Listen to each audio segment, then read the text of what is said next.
Welcome to CT Dice Sports on YouTube. My name is CT Dice, and I'm on here for another episode of Let's Talk Sports with myself, CT, and and Albert.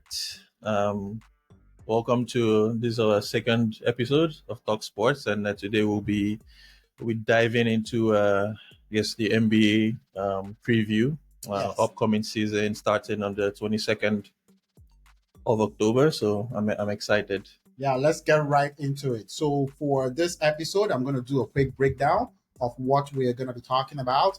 For this episode, we're going to be looking at the National Basketball Association, the NBA, and it's going to be starting October 22. So, we're just going to go and take a season preview and basically get set up for the NBA season for all basketball fans. Here, we're going to be giving you content for the NBA as well. This is Let's Talk Sports with myself, CT, and Albert. For this episode, we're going to look at all the offseason moves made in the NBA, coaching, notable coaching changes. We're also going to be looking at the trades, the sign and trades, and also free agent signings that are going to impact the season, and most importantly, impact winning. Also, we're going to be looking at the notable teams in the NBA, their rosters, and what we think about these teams. This would include teams like the Milwaukee Bucks, the Boston Celtics, Indiana Pacers, Denver Nuggets. We also got the Minnesota Timberwolves, the OKC Thunder, and other notable teams. And if you don't hear your team in here, like the Lakers, we're going to talk about you as well. But it's just because you're the Lakers, not because we think you're going to win the championship for that. And then finally, we're going to take a look at our predictions for the season for each conference and to win the whole championship based on how we look at it right now, heading into the season before the season starts on October 22 with the New York Knicks playing the Boston Celtics. So, Albert, we're going to get right into it and talk about the notable moves that have actually occurred in the NBA. I'm excited to get into it. Might take a minute to get into all the games here, but I'm excited to get into it and to kind of get prepared for the NBA season. And then when the season goes on, and the NBA in-season tournament as well, which is interesting. Yeah, We're not going to be talking about the in-season tournament a lot, but it's an interesting soccer-style format with a championship winner in the middle of the so it season. starts off with like the group stage, and then goes on to like the, I guess, quarterfinals, semifinals, and the finals.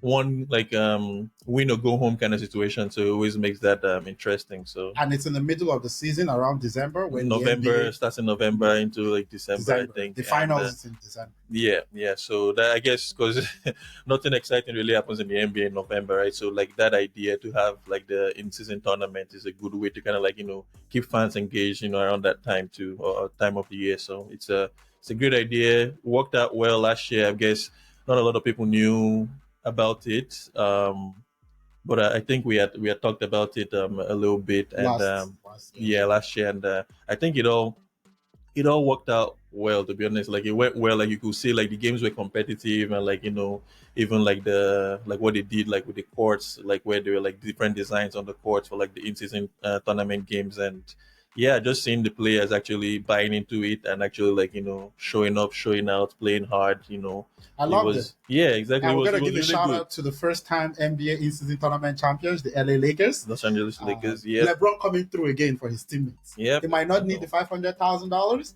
but sure, some players on that team loved winning that. Oh yeah, in-season tournament. definitely.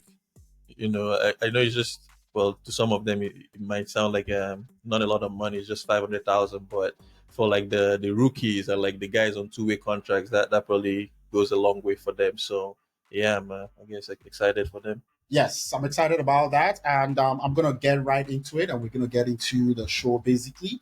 For the first thing I want to talk about are gonna be the major changes in the NBA this season, and we're gonna start with the notable coaching changes in the NBA. The first one we're gonna start about is not because I think they're gonna win, it's because of the Los Angeles Lakers, and the LA Lakers fans would love to be talked about, even though we shouldn't probably be talking about them this season. But they do got two All-Star kind of probably Hall of Fame players on their team, Anthony Davis and LeBron James. So that's what talking about. LeBron James probably is 1,000th year in the NBA, but they did hire first-time head coach JJ Redick as a coach on the team. So what do you think about that coach and how that affects the Lakers, in your opinion? Well, first of all, I guess it's a bit of a controversial move, in a sense, right? Because it all started out with LeBron and JJ doing like a podcast together where That's what we're doing here, yeah, guys. yeah, We can become coaches from yeah. doing But like this. I guess their podcast was more like I guess more like technical details oriented, right? Where they talked about kind of like the X's and O's of the game, kind of like drawing up plays, and all that. So it was a very interesting podcast, I guess. But at the same time, one can question why LeBron will be doing a podcast like that when he knows or has an idea that his coach is under some Scrutiny. sort of pressure, right? So that does brings more light to that kind of like to that situation with their former coach Davin Ham. So yes, I thought that was really interesting how you can see like it was almost kind of like premeditated to happen. But like, I guess where the curveball was thrown into that was when all of a sudden the UConn college coach Dan Hurley, all of a sudden he was like the number one, I guess, option, like who they wanted to go for. So well, unfortunately for them, that didn't work out, and then they had to go with JJ in the end. But I think they were talking to him like and other coaches as well. JJ was in the mix, but Dan Hurley just kind of like went like number one for a bit there, and it was really kind of like a hot topic. Everyone talking about it, and even Woj from ESPN reported on it, and so yeah, it was interesting to see that that didn't work, pan out. College coach first time coming into the pros, and how that worked out would have again been another interesting coaching, I guess, another hiring if it had happened. But now with JJ, I guess again another first time coach, former player. It's very interesting because the Lakers are an organization that there's always pressure to win, pressure to deliver. But in JJ, I would say that I have faith because I mean you listen to the podcast and he sounds like he knows what he's saying. So you'd want to believe that he can I don't know make an impact on the Lakers, and hopefully doesn't get fired before the for the end of the season. But yeah, no, definitely very very interesting. I like to see how everything plays out as the season goes on. Um, but yeah, no, I guess good for the Lakers, man. Like Yeah, for me, it's interesting because I don't have that much faith in JJ Redick. He's a first-time coach, coming off as a great three-point shooter in the NBA. Um, Even as an NBA player, has never had the pressure of being the man on the team. So this would be a very interesting position to put him in. It's all great and good when you drop the schematics. That would be beautiful if you were the game day preparation coach for the LA Lakers, but when you have to be the coach in the podium every day after you get your ass whooped by the Timberwolves by 30, and you got to explain why Jared Vanderbilt could not defend or could not get a point against Rudy Gobert, then it's a whole different ball game altogether as a coach. So I find that move very interesting. It's going to be fun locker room until you're down and losing in the season. So that would be my take. I think it's going to be fun. It's the LA Lakers. It's going to be a lot of talk. I don't think it's going to end well, and I'm not um, bothered to actually say that. well, so JJ is I guess new school coach, right? So um, I think he's going to like buy into like the analytics, right? So and I think what I can maybe predict that the Lakers will do is shoot more threes because it's almost kind of like how Boston did it last year, right? They took the most threes in the league and they made the most threes in the league, right? So three is greater than two, so that's what the numbers say. Numbers don't lie, right? So I think he would embrace the analytics, right? Try to use that in his favor. Now the thing is with shooting threes, like he needs capable or like decent 3-point shooters, right? You People got that to can make it. you gotta be able to make it. So I hope that plan doesn't go out the window after like the first few games where the shots don't fall or anything like that. But I think he'll stick with it, and embrace the analytics and just I guess just be a modern NBA coach, just do it differently than the old school coaches, and see how that works out for you. Oh no, I agree. The thing is, I have no problem with him being the coach of an NBA team, but being the coach of the Los Angeles Lakers and all that scrutiny might not be the first best way to get your first job. Because I always say this, right? If you don't do well there, you might not get another chance. It's such a public, it's just such a big stage that Just like everything is scrutiny. Steve Nash. Yeah, Yeah. Just yeah, like Steve Nash, right? Like such a big he stage. didn't have any like coaching experience. He retired player, and he went to the Brooklyn Nets with a KD, Kyrie, and James Harden, and that did not work out well at all. It wasn't. Yeah, Yeah, I agree. It's just one of those situations that I would have liked for him to start somewhere else. Not as because an it's assistant, maybe. even as a coach for a rebuilding team. Because one thing Yeah, with a rebuilding team is the expectations are less. You can put less. all those your Yeah, little yeah, coaching exactly. tendencies to play, right, in the league. But I think it's interesting. We, I'm gonna enjoy watching how it plays out. Oh yeah, But me I too. think he's not gonna be better than any other average NBA coach. There's nothing special I think he's gonna do at Well, the NBA I stage. hope he does well for his own sake, and for the Lakers' sake too. But it's a lot of pressure, being the Los Angeles Lakers, because Davinham, you would have thought that he was doing okay. He had taken them to the Western Conference Finals, and then they lost to the eventual champions, the Denver Nuggets. Even though it was a sweep, it was like a very close 4-game series. Like it is like in terms of like the margin of victory in each game was very close, right? So you think that he was doing a decent job last year. Obviously, they regressed a bit, but still, like it was a lot of pressure. That's why they had to let him go, right? Not that he was doing like such a terrible job, in my opinion. But yeah, I guess something wasn't working right, so they needed a change. And now here comes JJ, and wish him all the best. I hope he can figure that part out. It's a lot of pressure. Yeah, we're going to talk about the next major coach to make a move that might actually deciding kind of the fate of the team that's on the up. Um, last at the end of last season and then the off season, the Cleveland Cavaliers hired Kenny Atkinson as their new head coach. This was a former assistant in the Golden State Warriors and also previously of the Brooklyn Nets as well. When you look at that, because I'm going to start a little bit about Cleveland. This is an up and up team. Two solid big men, Jared Allen and Ivan Even Mobley. Mobley, yeah. Yeah, and they got two very good players in the backcourt, Darius Garland and Donovan Mitchell, with Max Strus as shooting guard. Yeah. How do you think this coaching change is going to impact them? Honestly, I don't know if like coaching was more of well, I guess it is at the end of the day. Like if they fired the coach, it means that something wasn't working, right? So last year they had made it into the playoffs and they had won the first round against the Orlando Magic. So they had lost in the second round to the Knicks. No, I think the Boston. I think the Boston Oh, Celtics. so okay, so they lost to the eventual champions, the Boston Celtics. So, but no, I guess like you said, they do have a good team. Good backcourt. And again, the two big men, Mobley and Allen. So yeah, I would definitely like to see what the new coach like Kenny Atkinson comes up with that is different from what I forgot the name. JB Biggest star. bigger stuff. Yes, yeah. So what I guess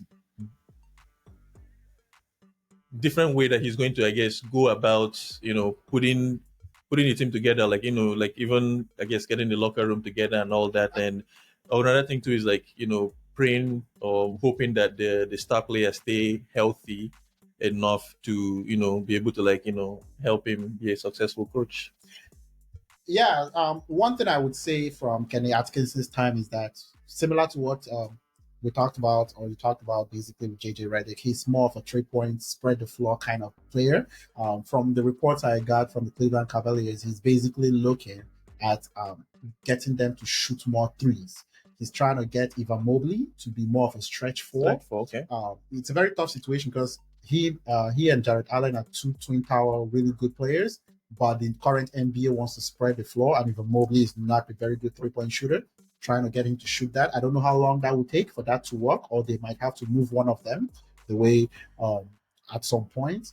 But we'll see if he can make it work with the 3 point shooting to spread the floor in Cleveland because it was a good defensive team, but offensively they Yeah, struggled they struggled. Yeah, at times. Yeah. yeah. So yeah, the next and third final coaching change that I want to talk about to get your take on would be Mike Budenholzer, formerly of the Milwaukee Bucks and the Atlanta Hawks, a NBA championship winning coach, going to become the new head coach of the Phoenix Suns with Kevin Durant, Bradley Beal, and Devin Booker as their three star players. What do you think this change is going to make? Because um, I was thinking about it. Those three players are really good, but what does Mike Budenholzer bring? Because he's a pretty good coach. But what do you think? Yeah, no. Again, like you said, he's a champion, NBA champion, right? He's won that with the Milwaukee Bucks. So before that, he was with the Atlanta Hawks, and he had done a very good job, in my opinion, coaching that team and the way that the Hawks played. I think they made it all the way to the Eastern Conference Finals when he Yeah, was there. they spread the four floor shoot threes with Kyle Cover, Jeff Yeah, T, Jeff Teague, and Paul Millsap. yeah, Those that was a guys. very good, efficient team, and that was, you can see like the handwork of his coaching there. So I like the signing a lot for the Suns, because again, he's an NBA champion as a coach. So now you have those, I guess, the three stars, all stars, Bradley Beal, KD, and D Book. Um, it's hard, I guess, because the thing where it was tricky with the Suns last season was that they had a coach in Frank Vogel that everyone thought that was a a good defensive coach, but they kind of like struggled defensively. But um, I do like Coach Bud for them. I think he can just do something different, I guess, from what Frank didn't do. Again, he's an NBA champion, not like Frank wasn't, but I think another thing too, or part of the reason why he took the job was I think he's from like the area. Arizona area. Yeah, yeah. So again, being a coach at home, I feel like that's another incentive, and probably would help him to be able to be successful.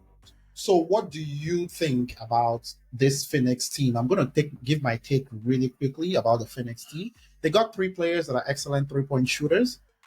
Excellent. You would say most teams could be number one scoring options in most teams. I think what Mike Budenholzer would do, similar to what I talked about with how he played with the Atlanta Hawks, he had a lot of floor spacers. He had Kyle Korver, Jeff Teague, Paul Millsap, Al Horford. All these guys could all shoot, move the ball around.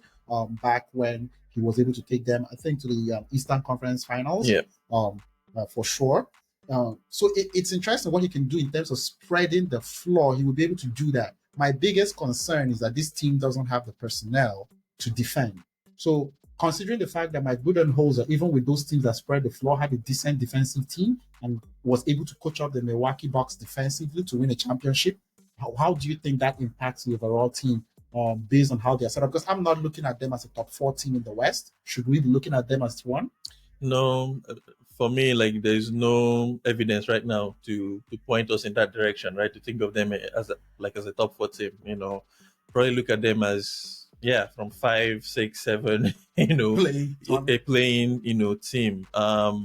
No, it's definitely an interesting one. I'm not a coach, so I can't tell him exactly what to do, but the thing I'll say about the team and I guess the kind of players that they have is, KD is a very like unselfish, superstar, right? Like the ball doesn't stick with him. You can move it around. So I feel like offensively they will be all right. But the defensive part is where I feel like you need personnel, right? Like it's not just about another thing too. I feel like they struggled with was the fact that they didn't have like an out and out like point guard that could really kind of like help facilitate the ball, right? Because you had Devin Booker playing as a point guard when he's like really a two guard, right? So I feel like maybe starting from there would help them, and then after that they just need to get like the personnel. Like I think it was Nurkic that is the center, if I'm not Yeah, yeah. mistaken. You could Yusuf You Nurkic. could Nurkic, yeah. So I feel like they just maybe need,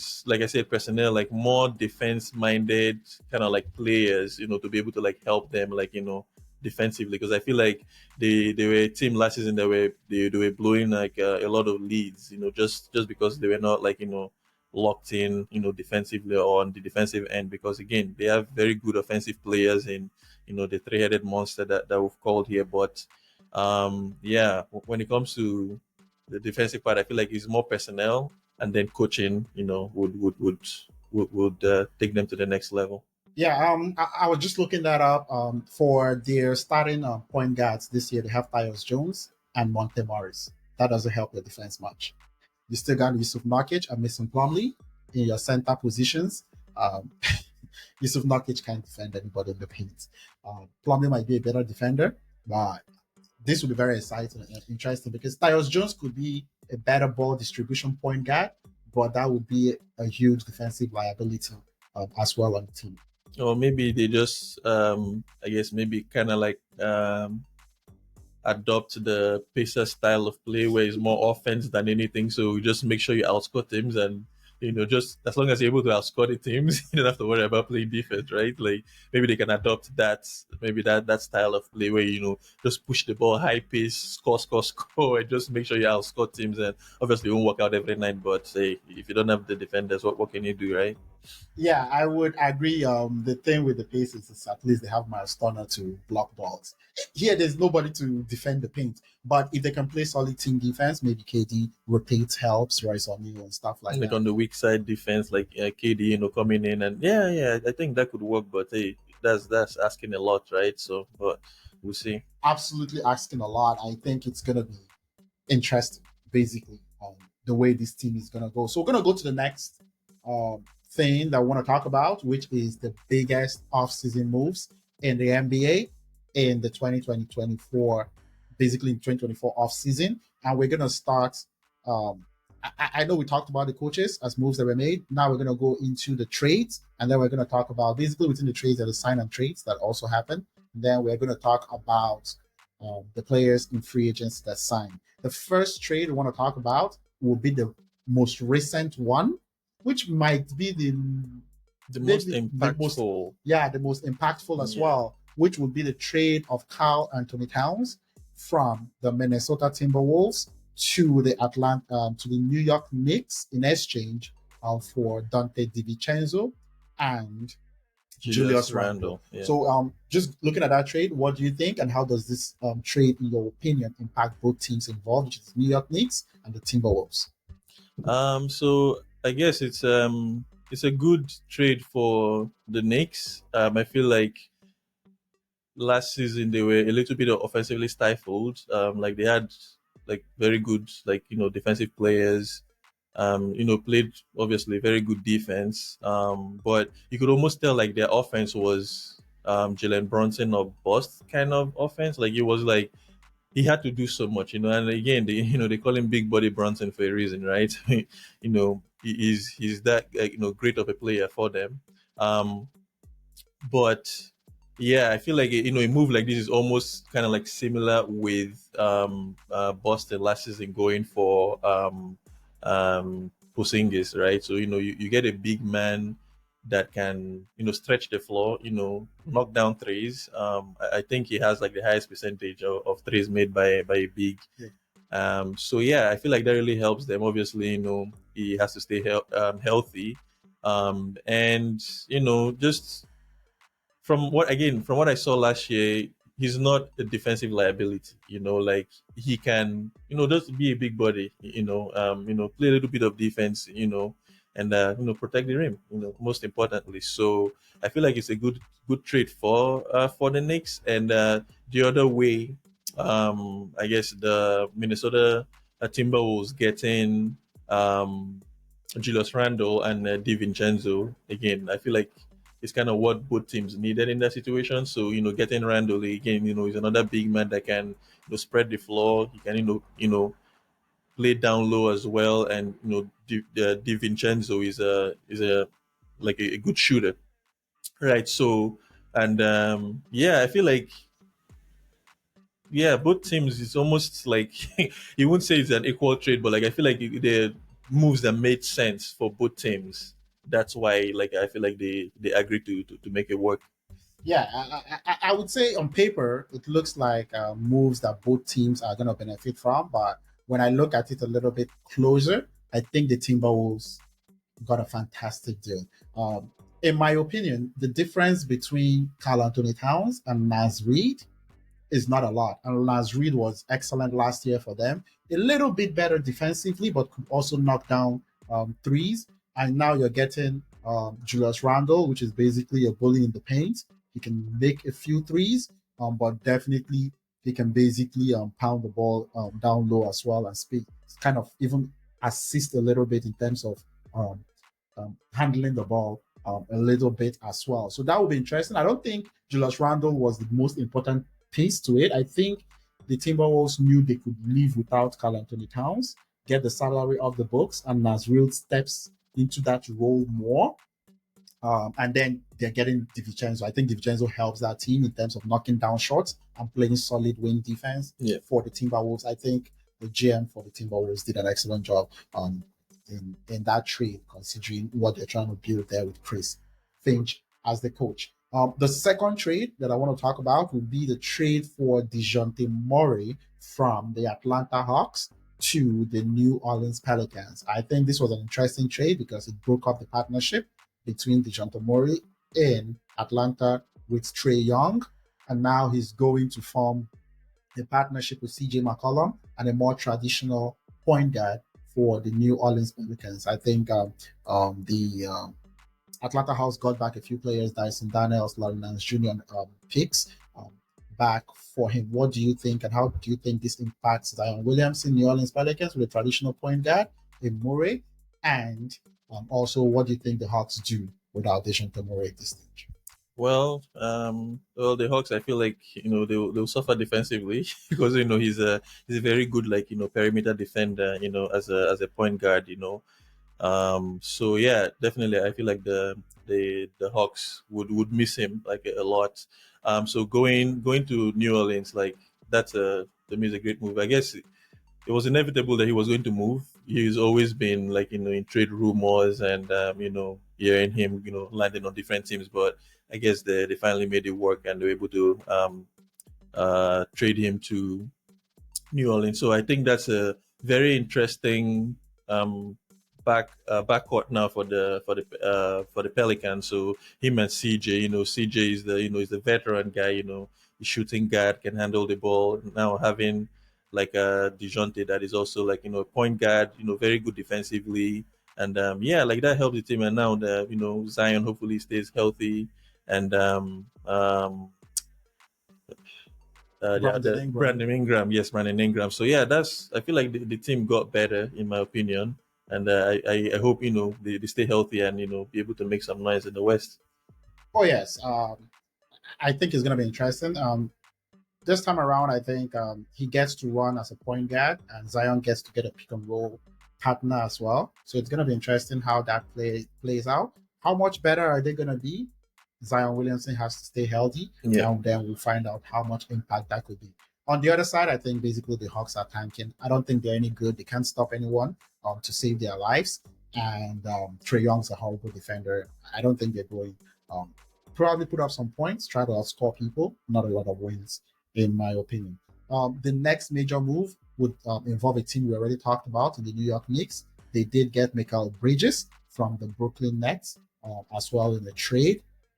Interesting trade there, bringing a guy like Michael Bridges that doesn't miss games to pair along with a guy that loves to play his guys a lot of minutes in Tom Thibodeau. What do you think about this move for the New York Knicks? it was a great move. I didn't even know how they let that move happen. To be honest, it was a The Brooklyn Nets are tanking. yeah. I guess that's what happened because he was a obviously integral piece that the Phoenix Suns had. I mean that their I guess run to the NBA Finals.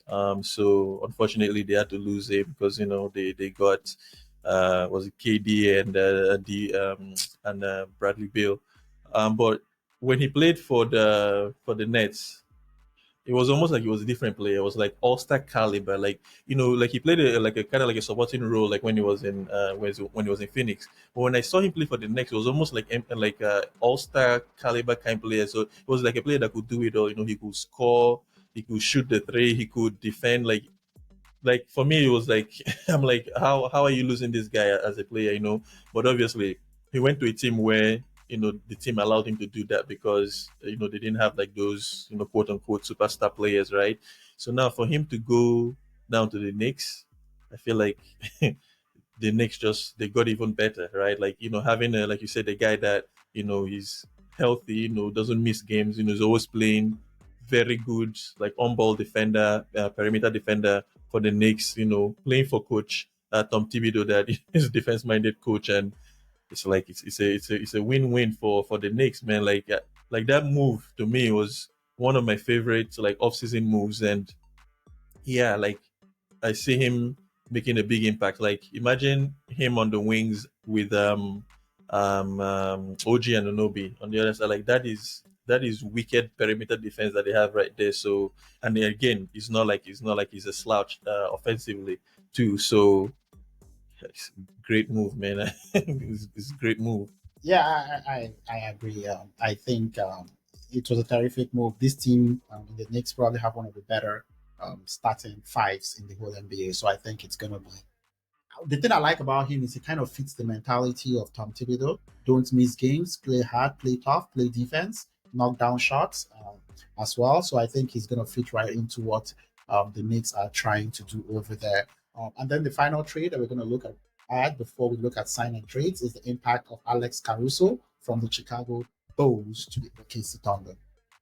Again, another similar one to the Michael Bridges ones we just talked about. Another very arguably like top three like defensive like perimeter defenders in the league, like in that I guess shooting guard position. I think he goes to OKC now and gives them that defensive edge.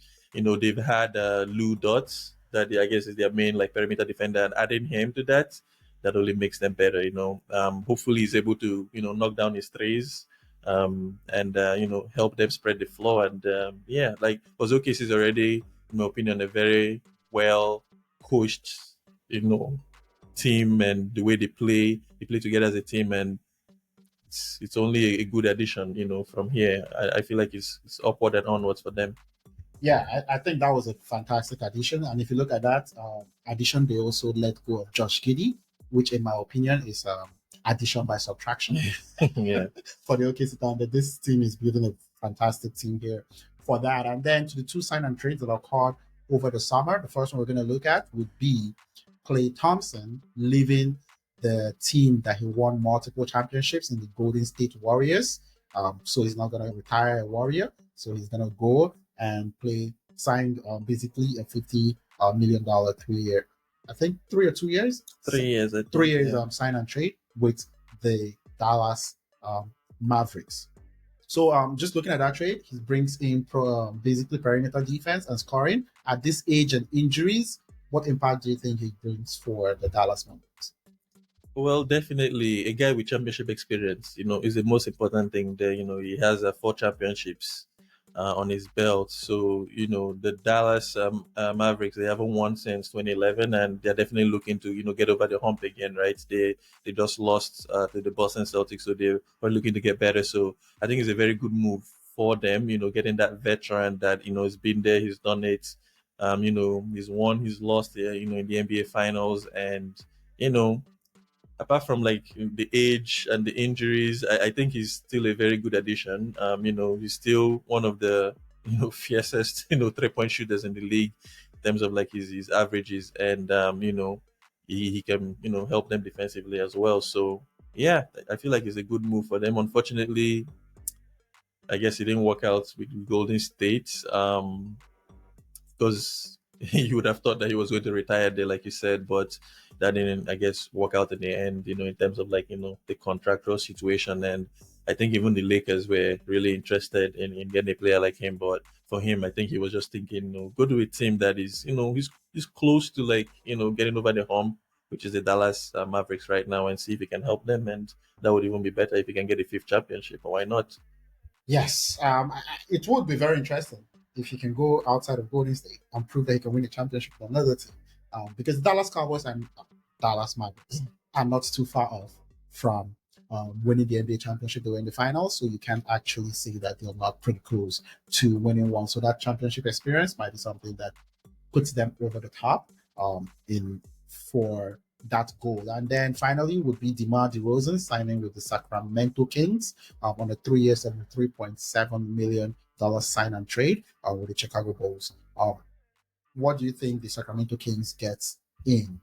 The NBA was never an NBA champion with the Toronto Raptors, but yeah, a favorite of Canada, kind of, with the Toronto Raptors and DeMar DeRozan. I don't know. Again, another good veteran player. The Mazu always been one of my favorite players to watch. Like he's one of those guys that he doesn't like shooting trees, but then like his mid range is almost second to none. You know what I mean? So imagine them adding that to their offense, right? Again, he's a veteran. He's been in the league a long time.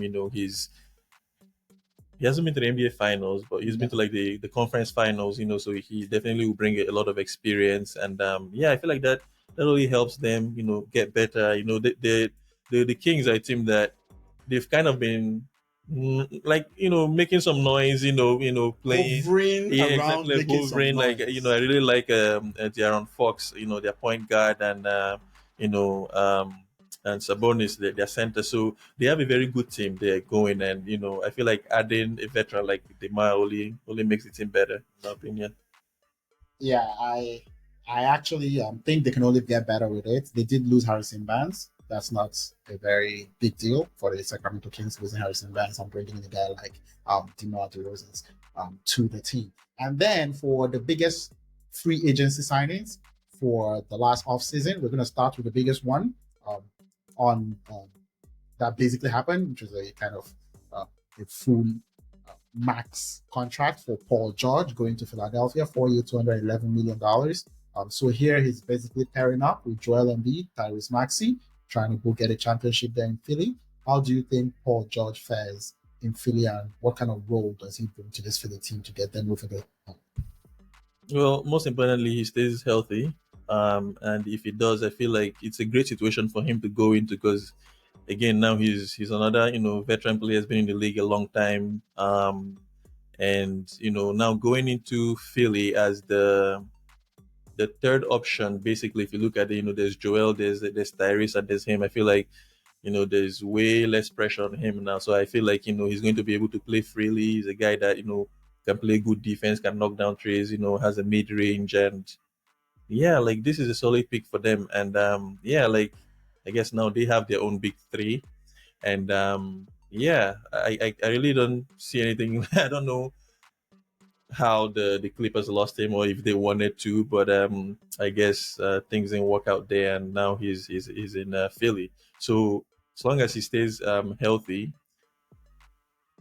I only see good things happening, and hopefully this is the year that the Sixers make it to the conference finals. conference? Finally, yeah, You gotta get to the hopefully, conference finals yeah. first before you can actually, get other things going. So it will be interesting for me to see how he plays. It's not a real big tree. Tyrese Maxey is a young player that probably stays healthy the most. Then you need Joel Embiid somehow to stay healthy, have an MVP season, and show up in the playoffs. So I think that would be interesting to see how that goes. The other free agent signing that was pretty notable would be um, former Denver Nuggets championship winning player in Kentavious Caldwell Pope. Not just a championship player for the Nuggets, I think he was also a championship player with the LA With the Lakers. Lakers, yeah. Yes. So looking at KCP moving on a 3 year, 66 million contract to the Orlando Magic. Basically, a team that kind of made it to the playoffs, made a little noise, got knocked out by the Cleveland um, Cavaliers. How do you think this shooting and defense and championship player helps the Orlando Magic? Yeah, man. The NBA these days is all about the 3 and D. You know what I'm saying? Like so if you get a veteran like him that is a 2 time NBA champion, and last year he was in the conference final as well with Denver.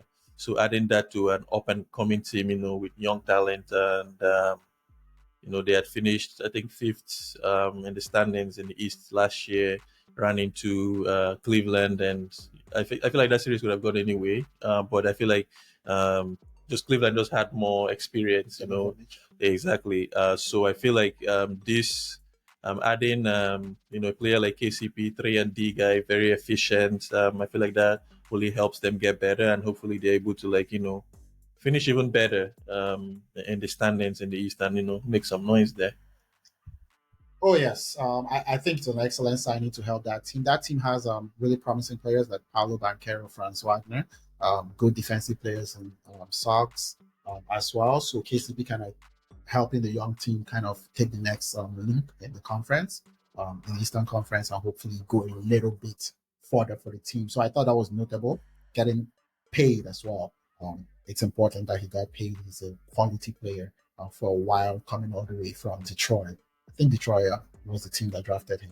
The next player I want to talk about would be the big free agent signing for the OKC Thunder. Some people don't consider it a big signing, but out of necessity and needing a big man, Isaiah Hartenstein signed a $387 million contract with the OKC Thunder, basically cashing in on a great season with the New York Knicks. How do you think this impacts the young OKC team trying to make a leg in the Western Conference?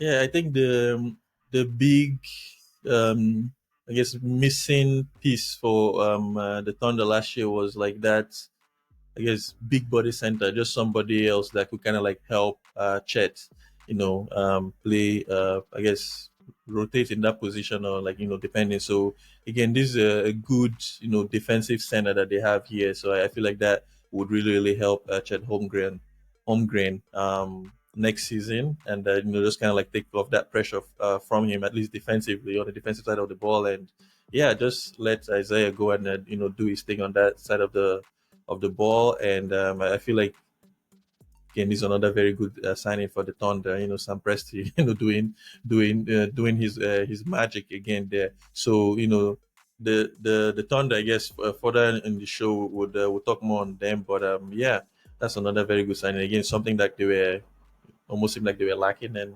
they covered for.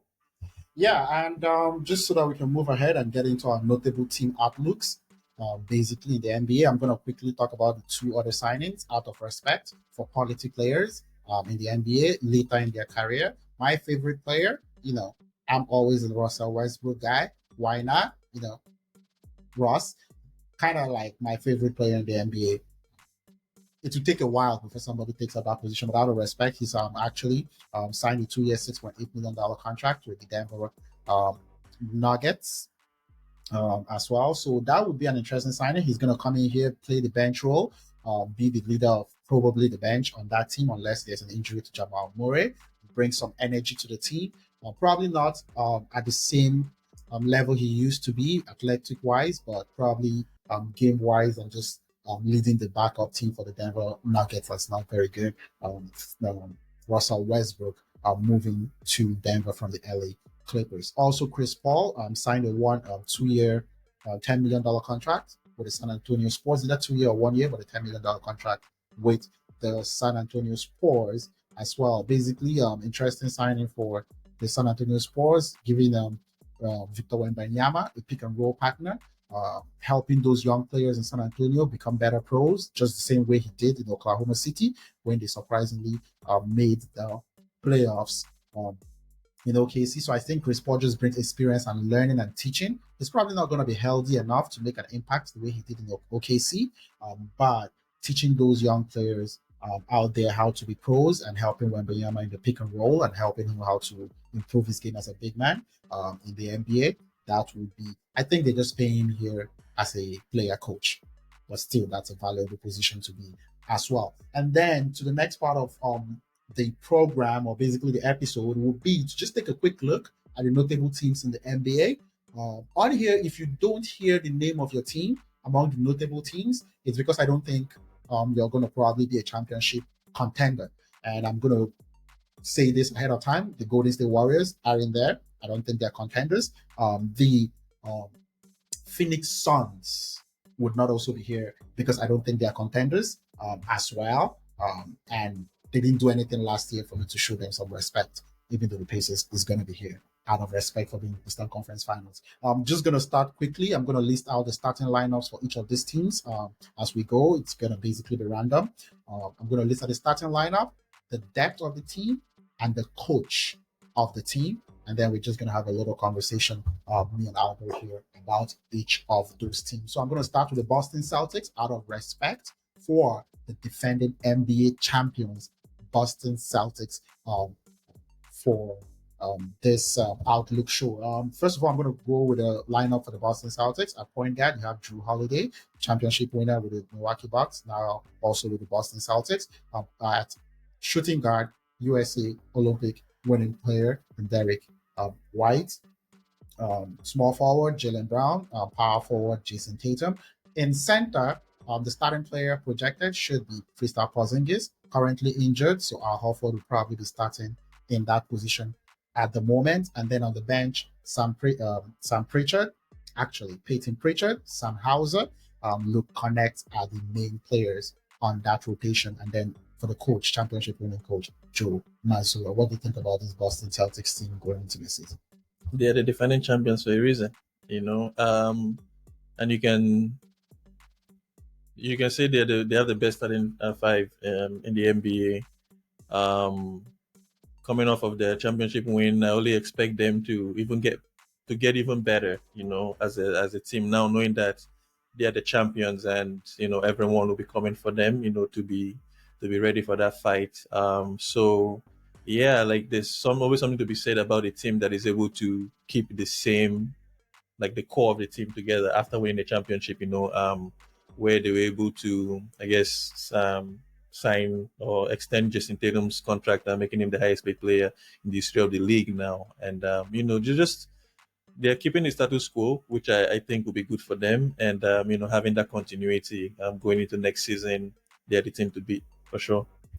Yes, they're the defending champions. There's not much more I can say about that. I'm going to go to the next team, the team they played last season in the NBA Finals, the Dallas Mavericks, with head coach Jason Kidd. On the starting lineup, projected Luka Doncic would be the starting point guard, Kyrie Irving, point guard, shooting guard, whichever position you want to put him. We got Klay Thompson coming over, probably playing shooting guard, point small forward for this team. We got PJ Washington, that's power forward, and Daniel Gafford or Derek Lively at center. And the main depth for this team, Jaden Hardy, shooting guard, Spencer Dinwiddie, and Najee Marshall. What do you think about? Nothing much has changed except Klay Thompson, but how do you think that actually impacts maybe a little one more year in chemistry in terms of the outlook of this team?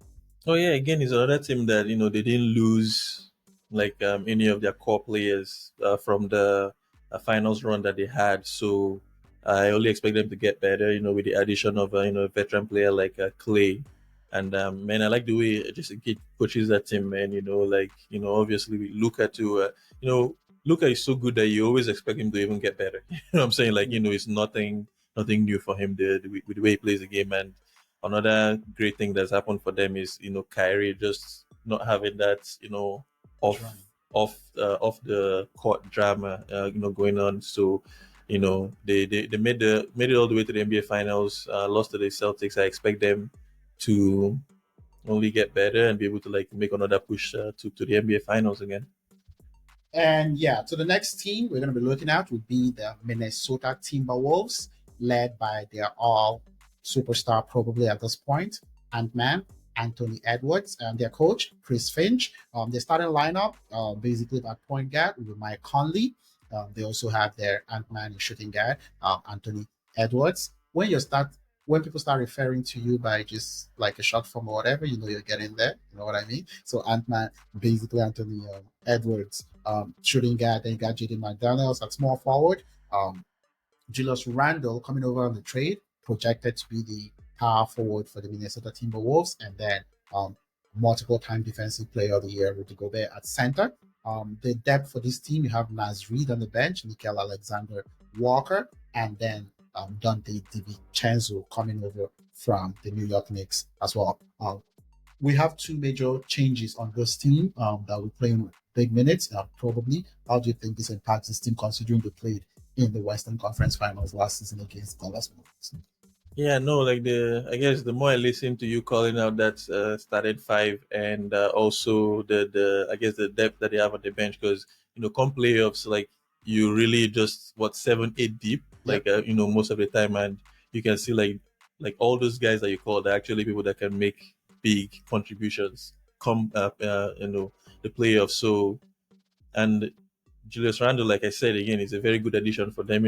A big man that can spread the floor, can play down low and knock down trees, and play good defense too. So I think it's an Ant Man. We only expect him to take his game to the to another level. He's that he's a superstar. There's no doubt about that. At this stage now. So, and now the team is undoubtedly, undisputedly his. And it's and now his team. he's now his team. No more Carl Anthony Towns that was there before him, right? So yeah, I don't see them making any drop off. To be honest, I know that they've lost Towns, but hopefully, if Julius Randle stays fit, I feel like they can make a push again. Going to the Western Conference Finals, and who knows, possibly the NBA Finals. Yes, I really do like that team this season. It's one of the teams I'm excited to watch play offensively and defensively. The next team I'm going to talk about, out of respect that they got to the Eastern Conference Finals last season, is the Indiana Pacers. Even though they had to get the break of Jalen Brunson not being there for the Knicks, would be the Pacers. I'm going to go through their team quickly. Former championship coach for the Dallas Mavericks is the coach of this team, with Carlisle for the Indiana Pacers. Starting point guard, Tyrese Halliburton. Shooting guard, Andrew Nemert. Small forward, Aaron Naismith. Uh, Pascal Siakam will be a power forward, former NBA champion as well with the Toronto Raptors. And at center will be Miles Turner. The depth for this team, you got TJ McConnell, feisty player, Ben Maturin, and Obi Toppin. And also you got Isaiah Jackson at center as well for this team. I know they did kind of take advantage of an opportunity to get to the finals last year, but they did put themselves in that opportunity. When you look at this team, what is their ceiling? What is the floor? What do you think about the Indiana Pacers and the style of basketball that they play? No, for sure, they're a very exciting team to see. Like have a young core. They're all-star point guard in Tyrese Halliburton. There's a team that they play very fast-paced. They're able to score like I don't even know like in terms of their points per possession how, but like they are that good, right? They made it. They made it all the way to the in-season tournament final too, and Lakers, Lakers. lost to the Lakers, and they made it all the way to the Eastern Conference Finals as well, and lost to the Celtics. So they're a team that with the style of play is hard not to it's hard to count them out. That's what I would say. So, is interesting personnel that they have on the team, and hopefully they can, I guess, just keep the same momentum. This year, I don't have them making it all the way to the Eastern Conference Finals, but they can definitely still make things interesting in the East. Oh yeah, it's a team that if you're not ready to play, they're gonna actually run you out of the gym. So I kind of enjoy Tyrese Halliburton, great vision as a point guard. Pascal Siakam, um, an extra year to build chemistry in that team. So that will be interesting to see how that plays out. And the next team that we're gonna be talking about would be, to me, a really improved team and an interesting team would be the New York Knicks. Um, um, Basically, the coach Tom Thibodeau, had knows play your guys almost 40 minutes a night kind of guy. For the starting lineup, point guard Jalen Brunson. At this point, superstar point guard Jalen Brunson. Shooting guard, you got Michael Bridges. Small forward, you got Josh Hart. He plays bigger than he actually looks. Josh Hart. And then power forward basically will be OG Anunobi, and then at center expected to play there will be Carl Anthony Towns. For the depth of this team, point guard, you got Cameron Payne as a backup, Miles McBride, currently injured, but also expected to give that Precious Achua and Mitchell Robinson center. He never usually is healthy, but if he's healthy, he's the backup center for this team. What do you think about the New York Knicks?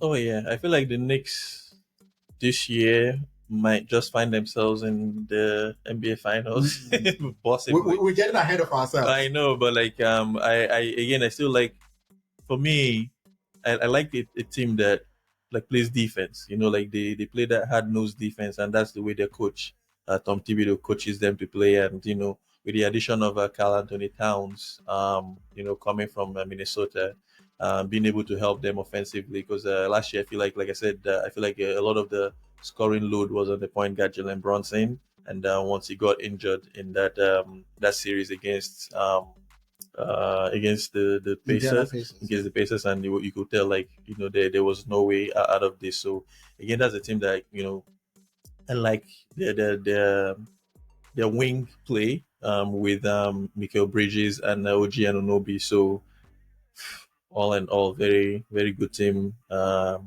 Hopefully they stay healthy, most importantly, and um, and I see them making it all the way to the Eastern Conference Finals at least. Yeah, I think it's an interesting starting lineup. A lineup that I would argue can actually challenge the Boston Celtics. When I look at the starting fives in the NBA last year, the Boston Celtics were clearly the best lineup for me. I Yeah. don't think they're clearly the best starting five anymore. The Timberwolves starting five, I love that starting five, and the New York Knicks starting five, I also love that starting five. I'm just gonna say it again. The wing play, Jalen Brunson, Michael Bridges, Josh Hart, OG Anunoby, and Carl Anthony Towns. So that will be an interesting team to look at. The next team we're going to take a look at will be the Oklahoma City Thunder, a very promising team last year that was beat by the Minnesota Timberwolves in the playoffs. I think this is a team that's basically on the uprise, coached by Mark Daignault. Still working on how to pronounce that. If anyone knows how to properly pronounce that, I would absolutely be willing to listen. But Mark Daignault, something around that. And then for the starting five, projected for this team for this season will be the Canadian superstar point guard Shea Gilgeous Alexander, Alex Caruso, shooting guard just acquired from the Bulls, um, small forward, Jalen Williams, um, at power forward projected Chet Holmgren, and center newly acquired free agent signing Isaiah Hartenstein. And for the depth of this team, all young players, we got Luke Dort, Cassian Wallace, second year in the NBA, last year as a rookie, and Isaiah Joe as the main important bench pieces for this team. When you look at the OKC, what you think they've done right with bringing two important players into this team, and how do you see this team improving and competing this season? And don't forget, they were the number one team in the regular season of the Western Conference. Yeah, no, that was what I was going to start with. They were the number one team in the Western Conference last year. Um, man, I must say, man, SGA is, I think he's my favorite player in the league. Like, to be honest, like when you watch the guy play, he's so easygoing on the eye, and he's so His effortless in the way. Yeah, movements, he's so effortless in the way he play, and he's so like efficient as well. So he's definitely my favorite player in the league right now to watch. And the Thunder team too, a very, like I've talked about, a young team, with a young core, and with these additions that they've made in bringing in Caruso and Hartenstein, I only see them getting even better from here. And yeah, the sky is the limit for them, man. To be yeah, honest. I love this OKC team. They were really fun to watch in the regular season. They were coached very well over the course of the season. They got the number one seed in the NBA last season. So I think this is going to be interesting as well to see how this team plays this year. The other two teams that are basically, or rather three teams we're going to look at is out of just respect for the players on this team, not because I think they have a chance to win the championship, but I think also they're good teams. I'm going to start with the LA Lakers, and this is out of respect for the great LeBron James and Anthony Davis. Coach, first-time coach JJ Redick. Their starting team, we got D'Angelo Russell at point guard, Austin Reeves shooting guard. We got Rui Hachimura, probably at small forward, Anthony Davis at basically Rui Hachimura at power forward, LeBron James small forward, and Anthony Davis probably at center. The depth of this team: Gabe Vincent, Cam Reddish, Jared Vanderbilt, What do you think about the Lakers? What do you expect for them? I have no real expectations of them other than having fun and watching the LA media basically go nuts. Yeah, I don't. Well, obviously, the Lakers. There will always be pressure on them to, do well. But there's for me, I don't. I've not really expected much from them. They probably just be a, um, playing team. At They would be lucky to be a playing team. Yeah, exactly. Like finishing, within that, top six, seven, eight, kind of like just like last year.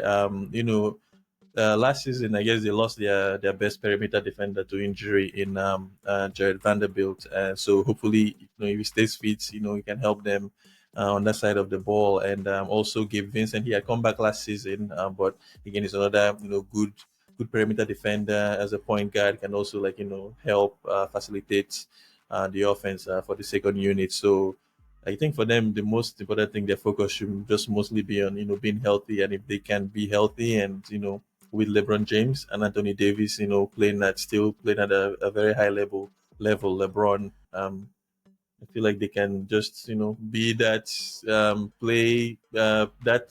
playing playing team that nobody really wants to face in the first round. You know what I'm saying? Like, because I know like it's one thing to say like you can count them out, but when you have to face that two-headed monster in LeBron and AD, you really don't want to face go up against them in the first round. That's gonna just take a lot of your energy, right? So, yeah. Yeah, I think the important thing is this is a team that any night could put on a great show. Two excellent players. As a team, could they? That's it. Like it's just the LA Lakers. We're gonna talk about them anyway. The other team we're gonna go ahead to talk about will be the Milwaukee Bucks. Not too long ago, they were NBA champions. Uh, they brought in Damian Lillard to be better. Didn't seem like they were a better team. Defensively struggled. Drew Holiday left, and Drew Holiday won a championship with the Boston Celtics. The coach for the Milwaukee Bucks currently is Doc Rivers. Starting team point guard Dame Dollar, Damian Lillard, shooting guard Gary Trent Jr. Great free agent signing as well.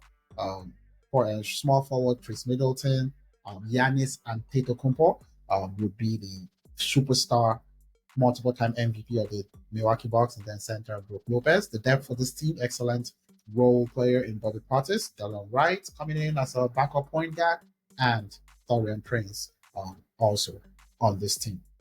What do you think about the Milwaukee Bucks going into the season? This is a team that has two excellent players in Dame Dollar and Giannis. Two players that are respecting Brook Lopez, Chris Middleton, and an excellent shooter in Gary Trent. What do you think they're getting? I don't know what to think really. So the Bucks, I guess they're interesting. Last season they had traded for Damian Lillard, and so they had to lose Drew in the process, and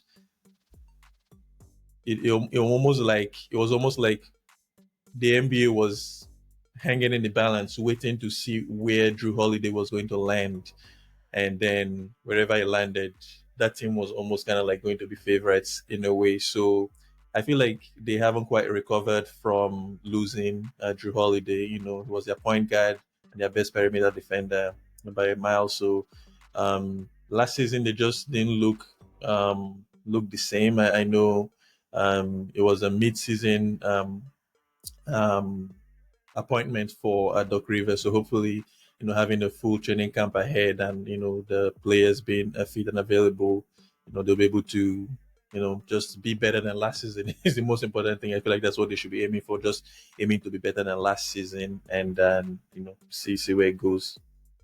Yeah, for me, it's basically the same thing. Just be better than last season. See if you can go in healthy into the postseason. If this team is healthy going into the postseason, they're a problem. Those four, that starting lineup is still pretty good. If they can go into the postseason healthy, so we're going to see how that works. The final two teams we're going to be talking about will be the two previous MVPs in this league, Nikola Jokic and Joel Embiid's teams, the Philadelphia 76ers and the Denver Nuggets. First, we're going to talk about the Denver Nuggets. I'm going to go through here. Their coach, the Denver Nuggets, is Mike Malone, starting point guard, Jamal Murray, starting projected shooting guard, Christian Brown, Michael Porter Jr. for small forward, Aaron Gordon, power forward, and Nikola Jokic former MVP for center in this team. And their backup right now, not great. You have projected Westbrook, DeAndre Jordan, Peyton Watson on this team, and Julian Strata. So when you look at the Denver Nuggets, to me, they have lost important piece in KCP. What do you think is their floor and ceiling? How good can they be, and how more bad can this actually go? I know, like, so last year they still had a very good starting five with KCP in the lineup, obviously. So you have um, um, um, Jamal Murray, KCP, um, Michael Porter, yeah, Michael Porter Jr. and Aaron Gordon. Aaron Gordon, exactly, Yeah. and Jokic. So the starting five was really good. So now they've lost KCP. Um, so I would say like they only only got weaker, yeah, in my opinion. But again, you're dealing with the three-time league MVP in Nikola Nikola Jokic. Man, Jokic, man, like that guy, he's special. Like that's what I would say. Like he's special. Like you can never really count them out because they have him in that team. He makes everything work. Like he's the best player. He's the league MVP for a reason. Three times too, and he's also an NBA champion. So you never count out the team that has Nikola Jokic. Um, but I really don't see them, I'll say, coming out of the West per se. I have other teams ahead of them, but I feel like they're still a very, very good team, one to be feared for sure. And then finally, on this outlook for teams, we're going to look at the Philadelphia 76ers with their notable addition on this team being Paul George, coached by Nick Nurse, NBA champion with Toronto Raptors.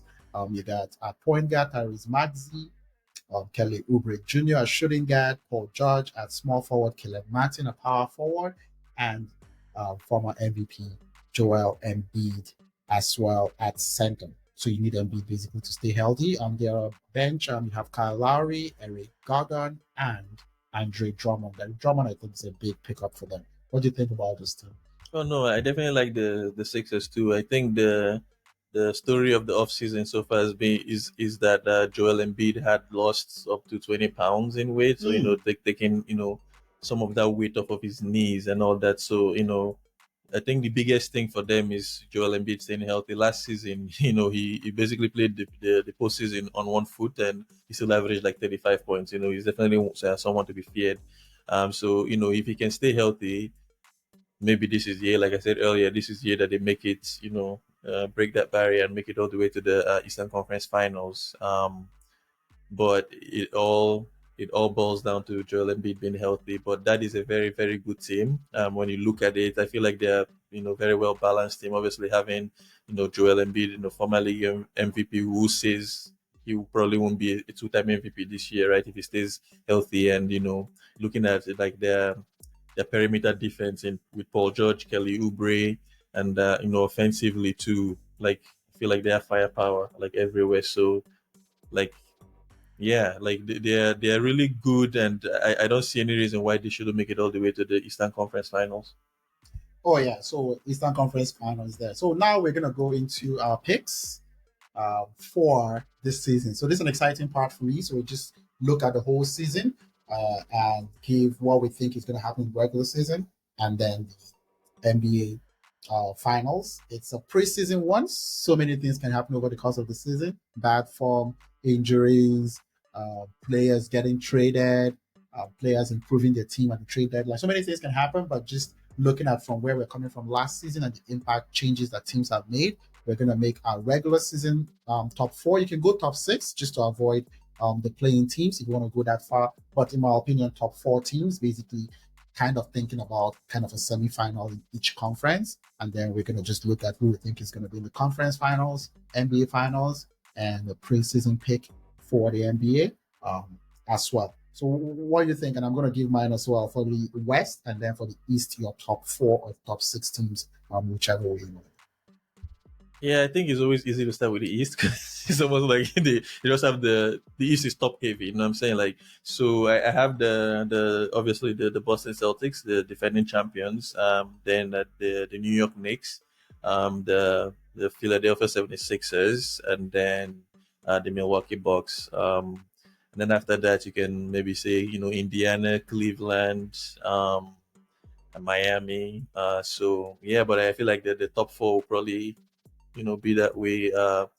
Boston still probably might have the the the edge in terms of like just winning the like the regular season, like in standings. I feel like they'll probably be the number one seed in the East. Just because they're that good and they're defending champions. You have to give them that respect. And then yeah, the other, so the on the west side, that's where it gets interesting. So I have the Oklahoma City Thunder, the Dallas Mavericks, the Denver Nuggets, and the Timberwolves as my top four. The team we haven't really mentioned or talked about at all is the Memphis Grizzlies. I feel like they're the team that kind of like they feel like they've been forgotten a bit. But with Ja Morant coming back from injury, we haven't really quite gotten to see the addition of a player like Marcus Smart, on that team. And they had also drafted the center, um, Zach Edey. Yeah, exactly. Yeah, so and then still having a Jared Jackson Jr. So I feel like that's a team that can always make some noise. So I have them, well, not in the top four, but like as a team to finish fifth, sixth, seventh, possibly the Pelicans. Yeah, so that's it for the West for me. Yeah, and for the regular season, I like here to look at teams that are young, that have depth, stuff like that. Might not end up being the greatest in the postseason, but just teams that can roll out a good amount of depth to cover for those long, grueling December and January winters, right? To get through that. So for me in the East, I'm going to start from the East. I would say Boston, Knicks, um, Philadelphia, and the Indiana Pacers would be the four teams that I think can be up there. Just challenging them and being around fifth, sixth, Orlando Magic and the Cleveland Cavaliers as well would be teams that would be around there. The East is really top heavy. Outside of that are really bad teams in the East. Just tanking teams. Atlanta, Washington, Toronto. There's just a lot of them.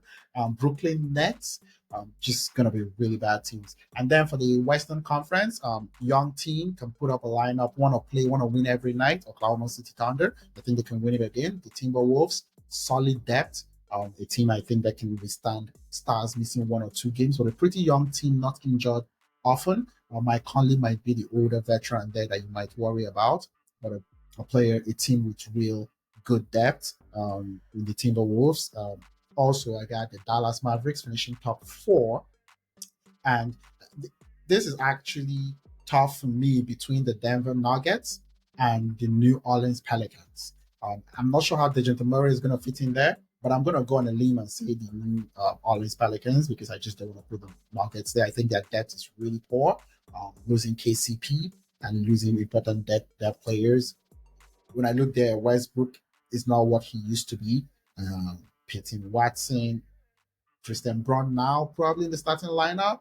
I don't like that Denver team to have a great regular season. One injury to Jamal Murray, and we would say that would be a lot of games tough.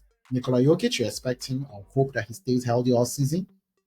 But how long can he keep doing that? He's a big body as well in the NBA. So I would say Denver, probably around the fifth, sixth position as well. Then maybe the Phoenix Suns or the Phoenix Suns probably around there maybe. This Western Conference is so tough around fifth, sixth position. I'm looking at it. Yeah, I'll go with the Phoenix Suns and then I'll go with the LA Clippers just because they were top six last year. James Harden, Kawhi probably healthy. I don't like that pick a lot. As for somebody else is going to come in and take Houston Rockets. Yes, Houston Rockets might come in there and actually pick up that sixth position. I think they're going to be pretty good. And then we're going to go into the postseason. You can start from the semifinals if you want, or from the finals for each conference, and then your NBA finals and eventual champions pick for the NBA season 2024-2025.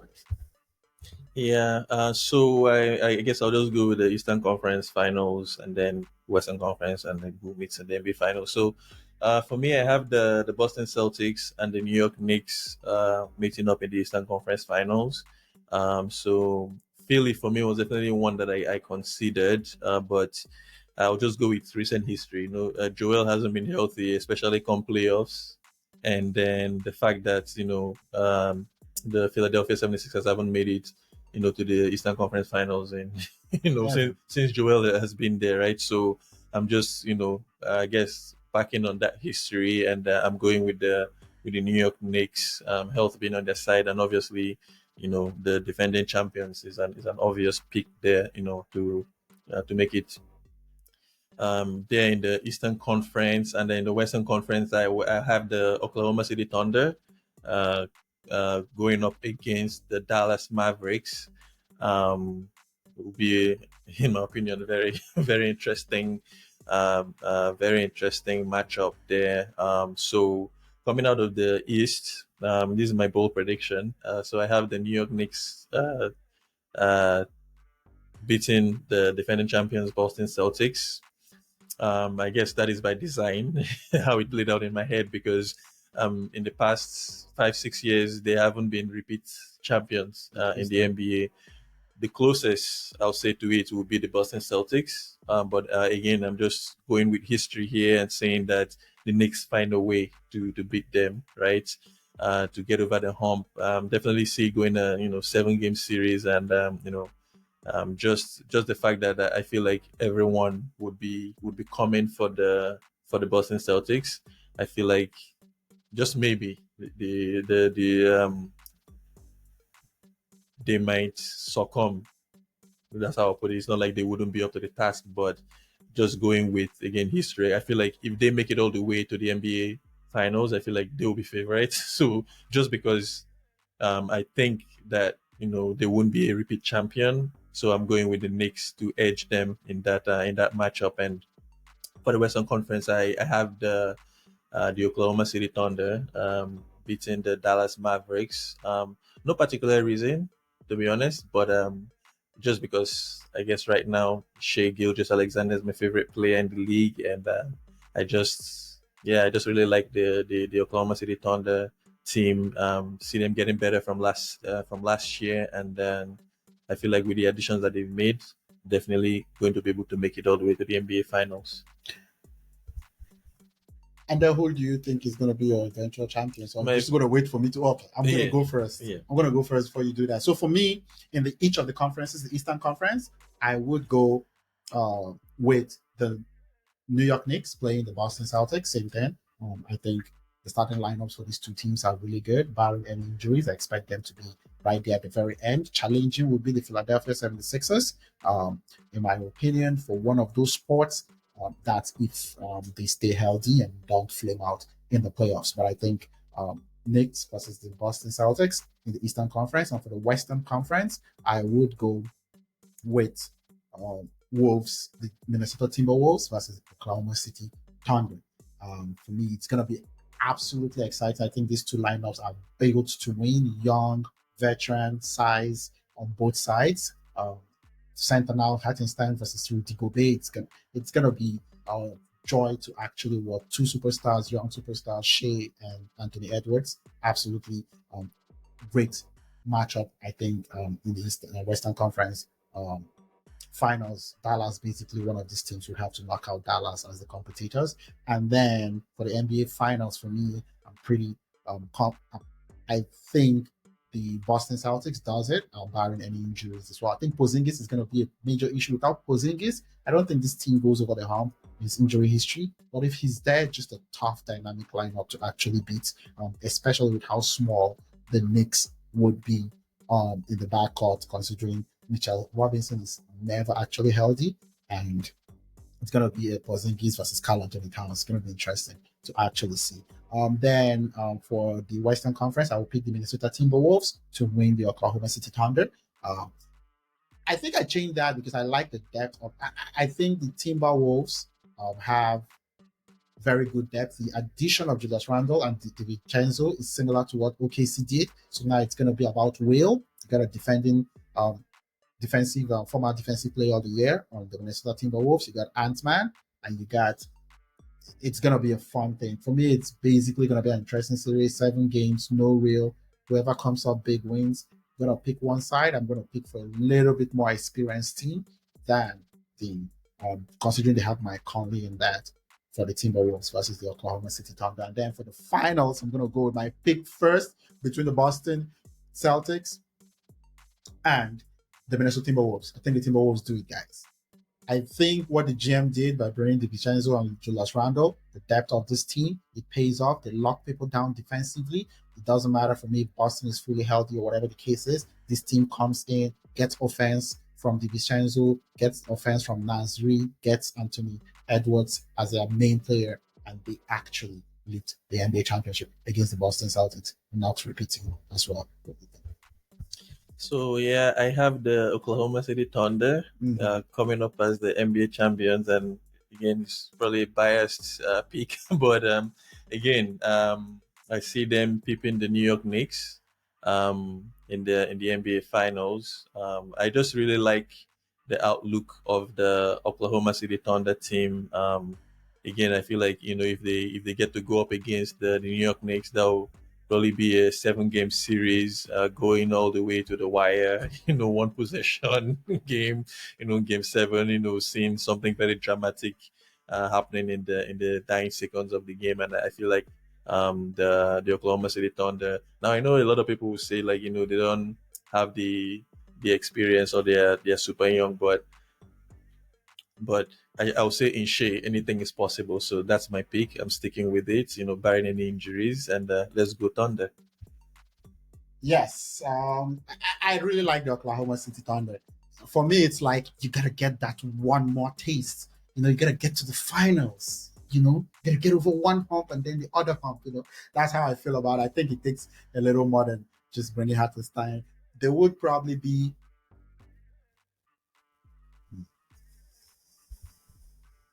uh, one camera don't off. Oh, is it a Were we record? using three? How did you get to three? It's still a record. I just the three. My battery on that. For which one? The three. Oh, we need a I look charger. half. I Oh, no forget to charger. plug them. No, no worry. We'll go finish without the third one. We just Oh, continue. really? Yeah, Okay. might just make notes. 121. Edit at 121 hours. All right. Okay, so now let's take the talk. So I will continue 122 45.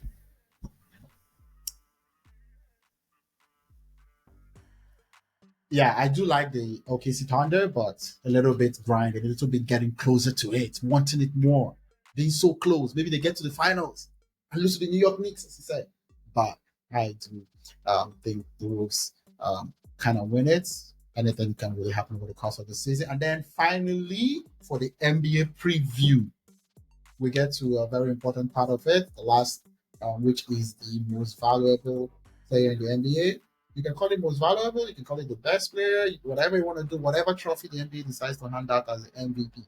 Who do we think is going to win the MVP? The last previous winner defending MVP for the NBA is Nikola Jokic. He has won it 3 times in a row. Before that, actually not 3 times in a row. He won it last year. Joel Embiid won the year before that, and he won the previous 2 times before Joel Embiid, and then Giannis before that. So that's 5. 3 in the last 5. 1 for Giannis, 1 for Joel Embiid. So who do you think is going to be the 2025 basically MVP in the NBA? So I think at this point, if you've been following the segments, you can tell who my pick is going to be. So last year he finished, I think, second in voting MVP voting. Shea Gilgeous Alexander of the Oklahoma City Thunder. So I have him peeping Jokic because I feel like Jokic is still going to be in the top 2, top 3 may even be a stretch. Finalist for the MVP. But like in there, I feel like Joel Embiid will be in there, Luka Doncic, and Anthony Edwards. I feel like that 5 will probably be in the conversation the whole season. But I have my Shea Gilgis Alexander, you know, winning the MVP this season. I, I, and I and I and I feel like there's going to be a little bit of politics where I feel like Jokic is going to have a fantastic regular season because I feel like he even has more to do now, and he has those shoulders to be able to carry that burden and do even more than he's already done. But I feel like there will be a little bit of politics in it where if you give him a fourth MVP, it's almost like he's one of the, if not the greatest center to ever play the game at this point, for him to be a four-time league MVP. So I feel like there might be some voting fatigue for him, and that would all play in favor of Shea Gildas Alexander with the Thunder, and hopefully they finish with the best record in the West, and that would only help his case even more. Yes, I think that's interesting. I think Shea is so close. It will be hard for him not to win it this year. Jokic, there's going to be a fatigue. I don't think his team is going to be pretty good, so that would be an easy way out to be like he's not in the top four, so we don't want to give him. So that would be the easy way out not to give it to Jokic. This is going to be interesting for me because I think it's Shea between Shea and Luka Doncic. He's also been pretty close. But this all depends on how well the Dallas Mavericks do in the regular season. I think they're going to be pretty good with Klay Thompson coming in. Um, but no, I wanted to go with Luca just to be different, but no, it's going to be Shea Gilgeous Alexander for the Oklahoma City Thunder as the NBA MVP 2025. That's where I stick with it. I actually love the kid. I think they're going to finish with the best record in the league. He's young, he's excited, he's going to lead this team to the number one seed and the regular season MVP for the NBA. That was absolutely amazing. I loved every part of this preview for the NBA, getting all of us ready for the NBA season. October 22, New York Knicks versus the Boston Celtics. Basically, opening day of the NBA, October 22. Pretty excited. And the last words from you, Albert, about the NBA season and basically sports talk here at the City Dice Network. Any final words? No, like I can say, like I'm excited about this season because there was once upon a time when the NBA season was starting, there was not as much excitement from me, and that was from the year 2017 when Kevin Durant had joined the Golden State Warriors. You could almost tell who was going to win it. There was no fun. There was no excitement. There was nothing. There was not. The league just wasn't dynamic. It was just like you knew who was going to win it. As long as they stayed healthy, they were going to win it. Like there was no excitement. But for this season, we can actually say that I'm excited. And I feel like the East got even better. Than last year, and the West will always be competitive, right? So I'm definitely very excited, to see how everything plays out, and may the odds be in Oklahoma City Thunder's favor. Yes, thank you to everyone watching, listening, however you actually consuming the podcast. I appreciate it. There's going to be lots of content from the NBA soccer, American football as well over the course of the season. Don't forget to like, subscribe, share, tell your friends about it. We're going to be on here all year. Excited to get this done. To everyone listening, watching, whatever the case might be, let's enjoy the NBA. It's going to be a beautiful season in the NBA. Peace. Yeah, I do like the OKC Thunder, but a little bit grinding, a little bit getting closer to it, wanting it more, being so close. Maybe they get to the finals and lose to the New York Knicks, as I said. But I do think the Wolves kind of win it. Anything can really happen over the course of the season. And then finally, for the NBA preview, we get to a very important part of it, the last, which is the most valuable player in the NBA. You can call it most valuable, you can call it the best player, whatever you want to do, whatever trophy the NBA decides to hand out as the MVP. Who do we think is going to win the MVP? The last previous winner defending MVP for the NBA is Nikola Jokic. He has won it 3 times in a row. Before that, actually not 3 times in a row. He won it last year. Joel Embiid won the year before that, and he won the previous 2 times before Joel Embiid, and then Giannis before that. So that's 5. 3 in the last 5. 1 for Giannis, 1 for Joel Embiid. So who do you think is going to be the 2025 basically MVP in the NBA? So I think at this point, if you've been following the segments, you can tell who my pick is going to be. So last year he finished, I think, second in voting, MVP voting. Shea Gilgis Alexander of the Oklahoma City Thunder. So I have him peeping Jokic, because I feel like Jokic is still going to be in the top two, top three, might even be a stretch. Finalists for the MVP. But like in there, I feel like Joel Embiid will be in there, Luka Doncic, and Anthony Edwards. I feel like that five will probably be in the conversation the whole season. But I have my Shea Gilgeous Alexander, you know, winning the MVP this season. I, I, and I, I and I and I feel like there's going to be a little bit of politics where I feel like Jokic is going to have a fantastic regular season because I feel like he even has more to do now, and he has those shoulders to be able to carry that burden and do even more than he's already done. But I feel like there will be a little bit of politics in it where if you give him a fourth MVP, it's almost like he's he's one of the, if not the greatest center to ever play the game at this point, for him to be a four-time league MVP. So I feel like there might be some voting fatigue for him, and that would all play in favor of Shea Gilgeous Alexander with the Thunder, and hopefully they finish with the best record in the West, and that would only help his case even more. yes, I think that's interesting. I think Shea is so close. It will be hard for him not to win it this year. Jokic, there's going to be a fatigue. I don't think his team is going to be pretty good, so that would be an easy way out to be like he's not in the top four, so we don't want to give him. So that would be the easy way out not to give it to Jokic. Um, this is going to be interesting for me because I think it's Shea between Shea and Luka Doncic. He's also been pretty close. But this all depends on how well the Dallas Mavericks do in the regular season. I think they're going to be pretty good with Klay Thompson coming in. Um, but no, I wanted to go with Luca just to be different, but no, it's going to be Shea Gilgeous Alexander for the Oklahoma City Thunder as the NBA MVP 2025. That's where I stick with it. I actually love the kid. I think they're going to finish with the best record in the league. He's young, he's excited, he's going to lead this team to the number one seed and the regular season MVP for the NBA. That was absolutely amazing. I loved every part of this preview for the NBA, getting all of us ready for the NBA season. October 22, New York Knicks versus the Boston Celtics. Basically, opening day of the NBA, October 22. Pretty excited. And the last words from you, Albert, about the NBA season and basically sports talk here on City Dice Network. Any final words? No, like I can say, like I'm excited about this season because there was once upon a time when the NBA season was starting, there was not as much excitement from me, and that was from the year 2017 when Kevin Durant had joined the Golden State Warriors. You could almost tell who was going to win it. There was no fun. There was no excitement. There was nothing. There was not.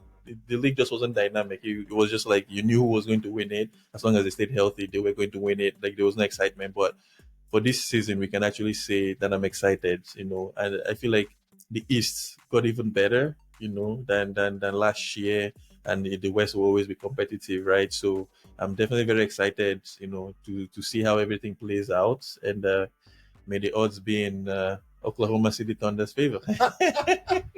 Yes, thank you to everyone watching, listening, however you actually consuming the podcast. I appreciate it. There's going to be lots of content from the NBA soccer, American football as well over the course of the season. Don't forget to like, subscribe, share, tell your friends about it. We're going to be on here all year. Excited to get this done. To everyone listening, watching, whatever the case might be, let's enjoy the NBA. It's going to be a beautiful season in the NBA. Peace.